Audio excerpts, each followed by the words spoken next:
長東村就快收樓啦，2到3人單位諗好點設計未？靠牆設計4尺地台床，床下有好多儲物空間。床頭設計到頂衣櫃，分區明確唔會亂。利用板材加趟門間隔空間，榻米仲有拖桶可以儲物。客廳設計吊櫃加卡座加開放格，功能強大。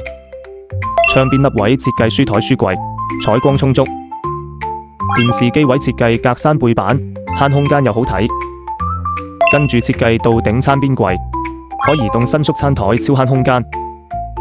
第二個房間設計 L 型半高衣櫃加書台，上面搭高床，設計樓梯櫃上落，仲可以儲物。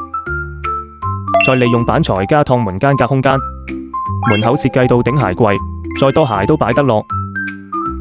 浴室門口設計吊櫃加雪櫃櫃，浴室設計鏡櫃，地櫃鏤空易打理。廚房設計 L 型櫥櫃，動線流暢。公屋2到3人單位咁樣間房，功能齊全，慳錢慳空間，你話掂唔掂？